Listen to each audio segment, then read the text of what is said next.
نحن نقص عليك أحسن القصص. Bismillah ar-Rahman ar-Rahim. After arguing with the people who worshipped the celestial beings, and after confronting the people who are idolaters, and after the fire not burning Ibrahim's fame grew in many regions, and he found many followers. There was a third group of people who claimed themselves the gods, and amongst them was Namrud. He heard of Ibrahim and of course felt insecure about his claim to Godhead. And therefore he summoned Ibrahim to his palace. Hazrat Ibrahim went to his palace, and Namrud asked Ibrahim, "Explain to me, what is your God?" The Quran explains this in Surah Baqarah. Nabi Ibrahim said, "My God is the one who brings forth living from the dead, or He is the one who gives life to the dead and gives death to the living." Namrud said, "I too do this." And in order to prove it, he freed a person who was due to be executed, and he executed an innocent soul. Ibrahim said, "In that case, my Lord is the one who causes the sun to rise from the east and causes it to set within the west. If you are God, then cause it to be risen from the west." Now, why would Ibrahim place such an argument, and why would Ibrahim win this argument? Because Namrud claimed that there are many gods, and on top of all those gods was his authority, and he was the final God controlling all affairs of the universe. Now, because this was Namrud's claim, Ibrahim could easily counter it by saying that in that case, my God is the one who brings the sun out from the east. And if you are the God of all gods, and indeed if you are all capable, and as you say that you overrule every God's decision, then bring the sun out from the west and cause it to set within the east. Allah says, فَبُهِتَ الَّذِي كَفَرَ. The disbeliever was confounded. Namrud failed to respond to Nabi Ibrahim's argument at this point and his demand. We also see from certain hadith literature that Namrud waged a war against Ibrahim, and he said, "Bring your God and his armies to fight against me." Namrud brought all his soldiers, and we are told, and this is what we have been hearing, that Allah sent little insects or flies, and a fly entered within Namrud's nostrils and began to eat at his brain, and that was the pitiful end of Namrud. At one point somebody asked the Imam, one of the Imams, "Why has Allah created such a lowly creature such as a fly?" The Imam said, "In order to break the arrogance of mighty kings." And then in that context, this story was possibly narrated. Nabi Ibrahim, after a short while, found that majority of the people were deniers and disbelievers, and he only found two genuine believers in his message. These were Sarah, whom he later married, and Lut, his nephew, who later became a prophet. Nabi Ibrahim set out with them from his lands. He went to Palestine for some time, and after Palestine, he went to Egypt. En route to Egypt, somebody informed the king of Egypt that Ibrahim is traveling in this direction, and with him is a charming woman. Enticed by the thought of finding Ibrahim and the female that accompanied him, and in order to possess that female, he sent his people to bring Ibrahim to him. When Ibrahim was brought to him, Ibrahim was asked, "Who is this charming female that accompanies you?" Ibrahim said, "She is my sister." Then he went back to Sarah and he said that, "I have told them that you are my sister, so do not say contrary to what I have said." When she was taken to the king, he asked her, "Who are you?" And she said, "I am the sister of Ibrahim." When he stretched out his hand to grab her, his hand was stiffened. He said to her, "Pray to Allah to restore me." and no harm shall come upon you. She prayed. When his hands became normal, he once again tried to stretch his hand to grab hold of Sarah. Once again his hand was stiffened, more so than on the previous occasion.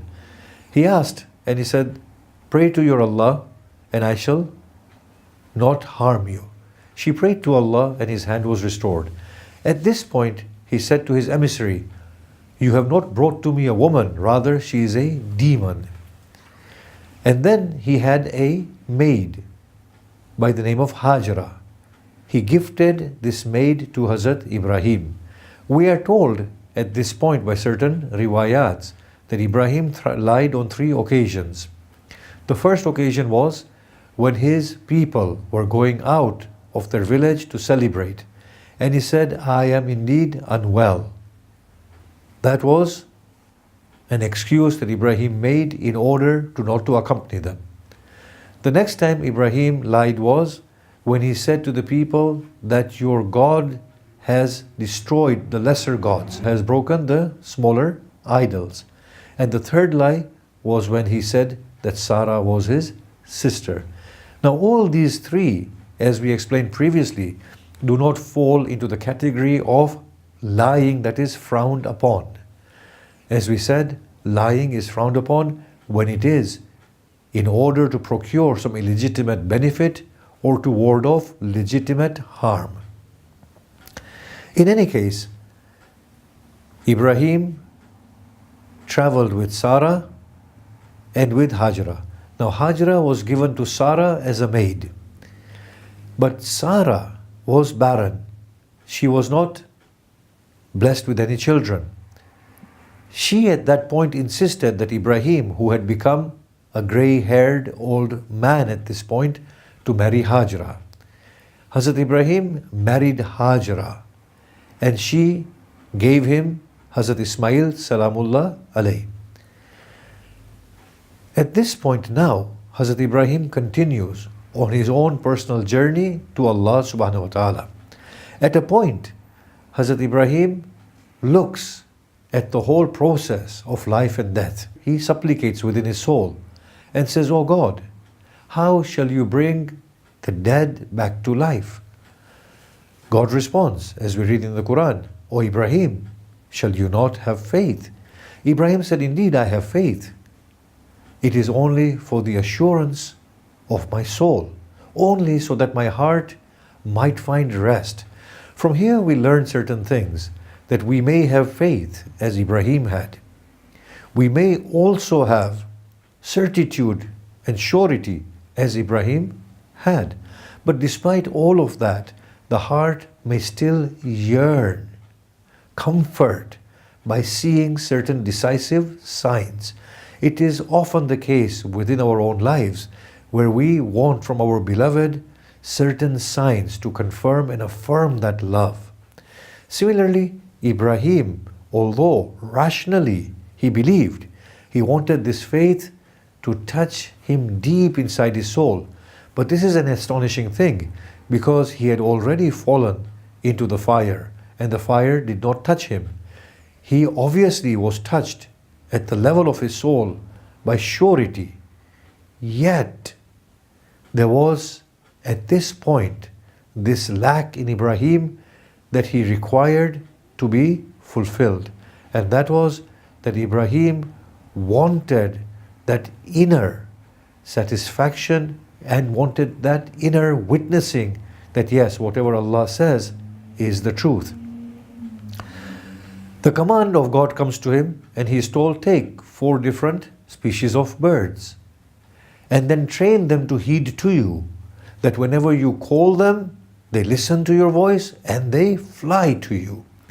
Now this is amazing that Allah is saying to Ibrahim to train these birds and their minds and their souls to recognize the voice of Ibrahim. Once he had trained them, Allah commands Ibrahim to slaughter these birds. After slaughtering, we read from tafsir literature, they were cut into pieces. And then Ibrahim was told to mix their pieces so that none of them were distinguishable from each other. Now these were apparently four different species of birds. Then he was told to put a portion of the whole body of birds on four different hilltops. So Ibrahim placed four different portions on four hills. Then Ibrahim was told, now call unto them as you called unto them when they were alive, because they are accustomed to hearing your voice and rushing to you. Ibrahim called unto them, and the four birds came flying to him. At that point, Ibrahim bore witness with full satisfaction that there is no God but Allah and that He is capable over all things. The interesting thing here is that their bodies were all mixed together. So the constitution of one bird was mixed with the constitution of another bird. What this shows is that the material constitution of our bodies, and indeed of this world, is not the way in which we understand it to be. It can fashion itself and form itself in any way it desires to do so. There is no oldness or youngness in matter, as we witness from the mother of Mary. She was very old. Or from Zachariah, he was very old. But his matter or material constitution prepared itself to father a child. And mother of Mary, her womb was prepared to host Lady Mary. And indeed in the case of Nabi Ibrahim and Bibi Sarah, we see the same phenomena. So matter is not what it appears to be. There is no youngness or oldness in matter, or there is no form or species in matter. All of these are the metaphysical workings that fashion matter in particular ways. Now it was the soul of these birds that reconstructed their bodies in a befitting manner, despite the fact that the constitution of other birds was mixed into them. Now the souls of these birds, when called upon, recognized the sound of Ibrahim's voice and initiated their own bodies, inhibited their bodies, and flew straight to Ibrahim, which shows that an angelic world envelopes the material world, and the possibilities of the material world becoming anything is infinite and endless. The possibilities of doing anything with the material world are there.